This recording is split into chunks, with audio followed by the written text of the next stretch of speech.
of the consent agenda. Any discussion or questions? All in favor say aye. Aye. Opposed? Motion carries.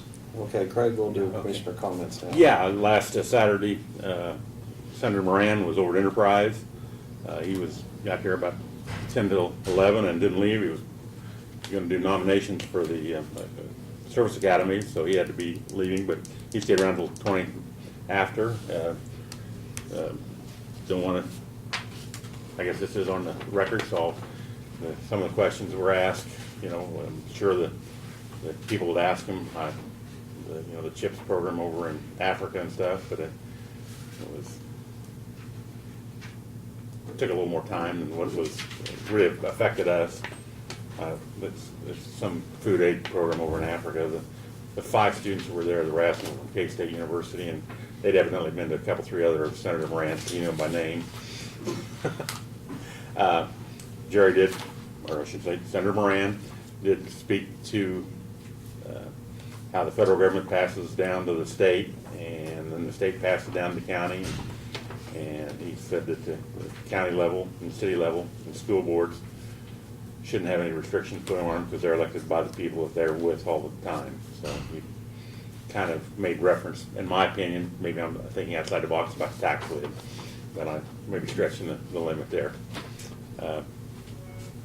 Senator's an amazing man. He didn't know my name, but he knew I was a county commissioner, and I've only seen him 3 or 4 times before. Because you remember down at Hope, the questions about the mail service down there, and then there was another issue that at Chapman I talked to him about. That's all I have. I guess I do have something else. The 9th, I may be gone to a North Central Regional Planning Commission partnering meeting with elected officials and non-profit organizations. I'm going to call Emily after the meeting here and find out exactly what's involved. That's all, Lynn. Thank you. Okay. Oh, yeah, I got another one. Oh, one more? Gee. Okay. I don't know if you guys got it. I had got a letter. Yeah, we've all got an invitation to the Soil Conservation Board meeting, so we'll let you address that, Lynn. I see that. That's all. Now I'm done. Okay. Laverne? Yeah, we actually had 2 invitations, one from K-State Extension also to their organization meeting and also the soil conservation. Well, I didn't get that one. You didn't get the one from K-State? Okay. Yeah. We did take a road tour this morning. All 3 of us commissioners, John Goff and Brad, and glad to have Kathy along with us. Sure, it was, I guess I was very impressed with the amount of work that got done this summer. I think Martin and his crews had to spend, like I say, a lot of time to go over. And like I say, it did improve a lot of miles of road. I think, like I say, it's a process that we just have to keep at every year, and I do think we're gaining as far as the upkeep on our roads. I think we've made some good progress through the years, and also on the bridges. And I think we do need to really give Martin's crews a lot of credit for the work that they do out there on the roads. I will be missing our next commission meeting on the 2nd of November. Be out of town that day. That's all I got, Lynn. Okay.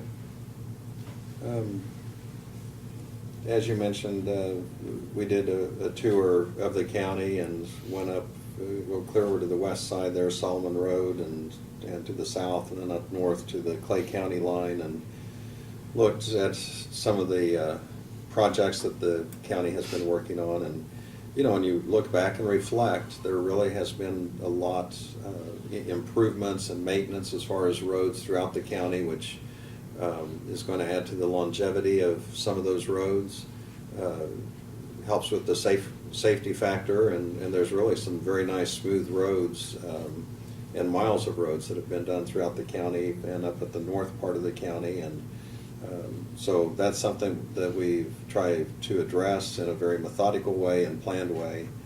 And much of that work is a result of the sales tax that is set aside for roads improvements throughout the county. Also this past week, KAC had their legislative policy group meet, which I'm a part of, in Topeka. And we did go over some of the issues and policies that we're going to adopt for discussion and try to communicate that to our legislators. And it was all the way from tax lid strategy, the Home Rule Authority, which is kind of a bedrock issue of home rule or controls that cities and counties have on a local level. You know, sometimes some of that is eroded or taken away from the feds and the state, and it's kind of a process, you might say, just to reintroduce that, because there's some legislators that are not as familiar with that. You know, fortunately, we do have some in Topeka that their background is that they previously, as a starting point, served on school boards or on a city commission or a county commission, and are now at the state level, and so they understand that particular issue.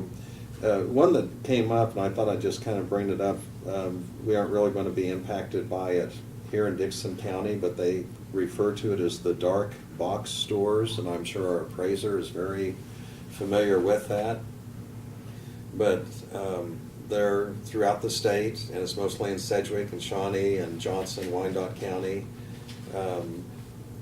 Some of the large stores, big box stores like Menards, and probably shouldn't just be naming names, but I guess they've already started that path. Target has one right now where they've abandoned the store because it's no longer useful and doesn't fit their purpose, and they still happen to own that store. And they have been successful in Michigan and in Illinois. They've got a battle going on right now where they have gone to the appraiser's office and say, this is such a large store, nobody can use it, there's no income generated on this, and the valuation on it should be just rolled back to zero, or just what a vacant lot is, because that's the only value of that store. And they haven't been able to repurpose it, but that's a tremendous shift of valuation, and that impacts not only those particular counties, but even on a state level. And so there have been a few rulings that have gone in favor of the big box stores, and they refer to them as dark box stores because they're empty. And since they're empty, they say there's no value to them. There have been some that have been in favor of the state, but it could be a tremendous tax shift if that happens, that momentum's gained where they can just abandon some of those stores and then not have to pay taxes on them. And so, you know, it's one of those that I don't know that on the state level and county level, it's not like we're letting our guard down, but there's always a new way and a new method of attack to somehow erode the tax base, and that can, you know, potentially create a tax shift. So anyway, that's something that we might be hearing a little bit more on in the future. And, you know, ultimately, I think maybe that could impact some of the counties like Dickinson County and some of the smaller counties if a building does happen to suddenly sit empty for a length of time. I think we'll go ahead and move to our reports of county officers. So Brad? Okay, a couple of things this morning. The Sheriff's Department did locate a fugitive in Chillicothe, Missouri, and they were having that person extradited back at a cost of $650 using an extradition service, and want to make you aware of that. I have contacted the Patron Insight, and we've agreed on a November 17th date to try and have their survey meetings. So starting probably tomorrow, we'll make some calls. I have gotten the list of people who voted. And of course, we don't know and aren't interested in knowing how they voted, but the people that did vote in the previous election, and we'll make calls and try to locate 24 people that are willing to come in for a lunch meeting, 2 lunch meetings, one 11:30, 12:30, and one from, 1 to 2 or something, and Patron Insight will provide them lunch and do a survey of those people and try to glean some information out of them, so we'll see how that works out, try to get some people. Also, the Road and Bridge Department is gearing up for winter. Martin said that they've got the dump trucks all ready to go as snow plows and salt and sand spreaders, and everything's getting ready for that. It'll be here before we know it. So I reported to you a week or two ago that Harrington had requested a stop sign at the west side of town, and when we did the research on that, we discovered that back in I believe it was in 91 or 93, I'm not sure which, Harrington had actually passed an ordinance that increased the annex that area into their city. So that the request that had come from them was actually within the city limits, so I passed that back to their city manager, to Ed Patton, and said it's in your court, you can do with it what you want, you don't need to come through us. So, and we've since gotten our mapping corrected with, when we found that ordinance that had been filed at the Register of Deeds office, to make those changes in our mapping. So the last thing that I have is, last week we talked a little bit about the increase in valuation, and there's been some comments made this week about that, and I provided you with a sheet that kind of breaks that down as to what those, what categories are responsible for that. We did have a little over almost $7 million increased valuation across the board, and of those numbers, of that total number, I've broken it down at the top. We had right at $1 million was residential, including apartments, which accounts for 13% of that increase. The farm home sites, which is broken down separately by the appraiser's office, was 1.4%, just at almost $113,000. The two big ones are the ag use land, which includes ag buildings and additions, is 44%, that's $3.5 million. And then commercial and industrial is the other big one, that we had the increase of 3.4, or ag use of lands was 3.5, and commercial and industrial is 3.4, which accounted for 43% of the increase. So the total increase across ours was actually 7.9 million, but then when you take into account the state assessed utilities, went down 1.1 million, that ended up to be a difference, or an increase of 6.8. So, and the state assessed utilities, as you can see, run $40 million in value. That's pretty substantial, but that's all done by the state. So, but I just wanted to clarify that we did have a substantial amount of commercial and industrial growth. We also had a substantial amount that was accounted for under the ag use and ag buildings. So those two are the two big ones. So I do know from talking to Tim that in the last 12 months, which wouldn't be on this number, but we've had quite a few new ag buildings that have gone up too. Oh, yes. Yeah, so next year we may see some growth. I don't know where that 8-year average on the cropland and real land falls, but we should have some additions that are contributed strictly to the additional buildings that have gone up on the ag side as well. And on the residential side, we've had a good growth this year on residences across the county. So, and those numbers aren't reflected here. This would be 16 to 17. So, but I just want to make those clarifications. If there are any questions, I could answer. On the state assessed utilities, do we get a breakdown at all on how they figured that, or where they come up with the million less valuation? I'd have to ask Bruce LeBrun. I don't know. Whether we get breakdowns of just whether it was a certain gas line or whether it was. Yeah, I'll have to ask and get back to you. I don't know.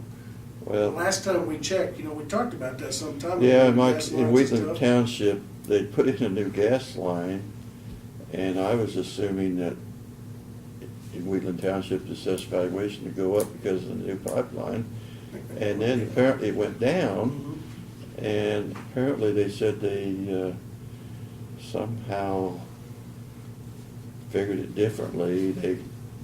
They took in. Which assessed across the full It distance was of the pipeline. across the whole distance or something instead of just In that particular case. in that particular area, so, like, at that time, it didn't make sense to me, you know, and we have no control over how they do it. Right, that's all done at the state level, and, but that's gonna, as Bruce described to me, that's gonna be pipeline, gas pipeline, that's gonna be telephone poles for, or not telephone, but, electrical poles for, you know, Westar and ESNO and all those things that are operated as public utilities, so. I'll see what I can find out, it's above my. But it is- expertise, so. It is But a it's substantial amount. Absolutely, yeah. In our evaluation that we don't really have any control over. Well, and as we saw this morning, there's a new gas pipeline going in between Solomon and Sand Springs area, and I don't know whether replacing those pipelines have any effect on that or not. You would think it would, so, but maybe it just, if there's one functional there, maybe it continues steady, I don't know. But I'll see what I can find out, so. That's all I've got, so. Okay, thank you. Doug? I don't have anything other than I need about 10 minutes of executive session for attorney-client privileged information that needs both the commissioners and Brad. Okay, thank you.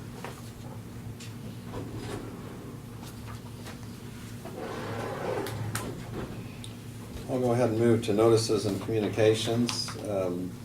As mentioned earlier, we have received a letter from Dixon County Conservation District, and they're inviting the commissioners to attend a luncheon, which is going to be after the regular board meeting. And basically, they're going to be going over some of the award nominee presentations that they have coming up. And so that is on November 13th. And it says that they would like an RSVP by November 6th. So, Vern, I guess you can let Brad know if you're going to attend that, and Craig and I can let him know next week, Yeah. unless you know already. November, what's the date? November 13th? Yeah, November 13th. Yeah, I think I'll be available, Okay. and then. I know I'll be available, and because we'll be in that morning canvas vote. So RSVP both of you? Yeah. That's the morning we canvas the votes. Oh, okay. And then, also plan on me for the K-State Extension, council meeting. Okay, do you want to hand that to me and What's the date on I've it? got mine at the house. The K-State Extension one, that's going to be November 30th, Thursday evening. And they've invited all the commissioners for that. And they sent, Jill had sent my letter to the house. But I believe I'll go ahead and attend that also. I'll plan on Yeah. that Thursday evening, November 30th. Yeah. Okay. And, That's when they have the election to throw off. you know, and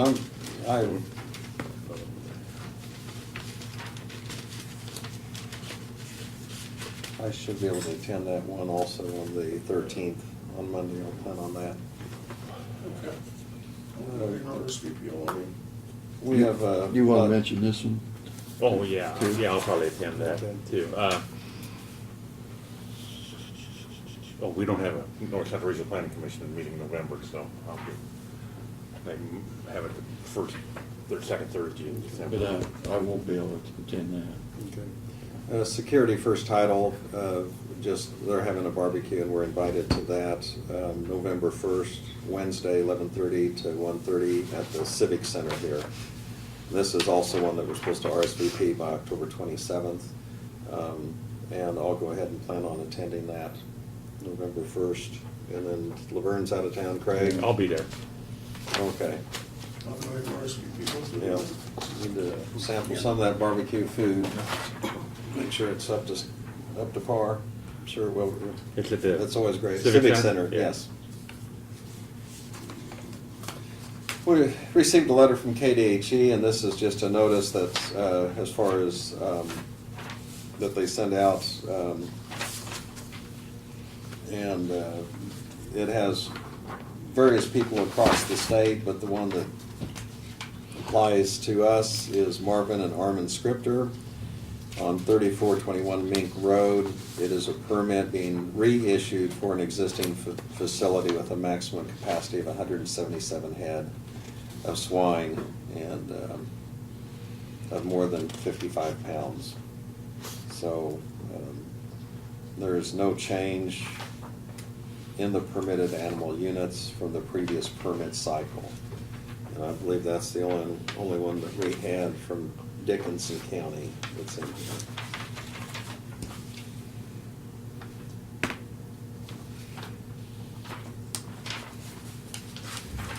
So we have this for our review and notification. And I believe that's all we have as far as written communication.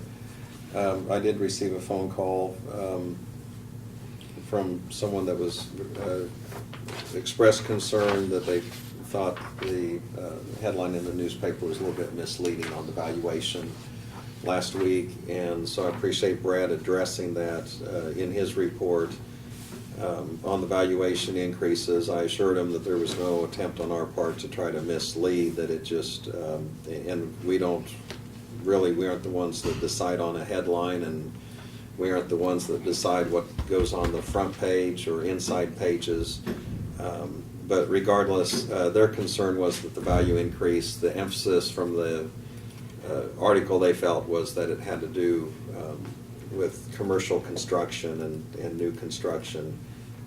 And they just wanted to point out that the ag land had some increases in valuation, and that should be acknowledged. And of course, we are a rural county, and we certainly do depend heavily on agriculture, and yet, you know, the other part of that story is when there's commercial values and residential houses that are built, and all that building takes place, actually expands our tax base, and that's something that, you know, we need the stability there, because there can be fluctuations. And so, you know, the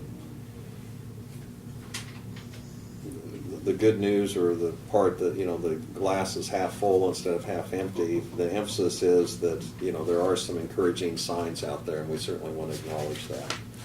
And but anyway, I appreciated their call, and we certainly want to be communicative and open to those phone calls for questions or critique, or if they just want to say thank you, just whatever it is, we appreciate hearing from people. Anything else from the rest of you? Okay, the only resolution we have is to install a stop sign on Quail Road at the 2650 Avenue intersection. Brad, do you want to just briefly tell us Yes. what that involves? Noble Township had made a request of addition of a couple stop signs at the intersection of 2650 Avenue and Quail Road as a result of a recent accident and several apparent near misses. The intersection is kind of a blind T intersection, and what has brought this about is with the growth in the north end of Chapman and the Chapman Elementary School being put in, with the Irish Drive being paved a number of years ago. There's a lot of the traffic from the west side of Chapman on the west side of the golf course, the trailer parks that now migrate around and come into town that direction. And the traffic has increased substantially over the past years, and for that reason, they felt it would be better suited to have a three-way stop sign intersection there. I asked John Goff to do the research. He did, and provided a written recommendation that in the perfect world, removing the trees and the shrubs and leveling the corner would take care of the problem. But those are all on private property and would be much more difficult than just putting in a stop sign. So the easiest way to hopefully take care of the solution and make people stop and look is with stop signs. We have included 3 stop signs on this resolution because we're not 110% certain the one that's there is legal, so it just covers all 3 of them. So we could upgrade the other and take care of, and that was an intersection that in our tour this Hopefully it's morning, post. our tour this morning, we actually did Wasn't even a straight edge post. visit. We visited that particular site, so. I'd go ahead and move that we adopt resolution 102617. I'll second it. Okay, we have the motion, the second for that adoption of that resolution in regards to stop signs on the intersection of Quail Road and 2650 Avenue. Any other questions or comments? All in favor say aye. Aye. Opposed? Motion carries.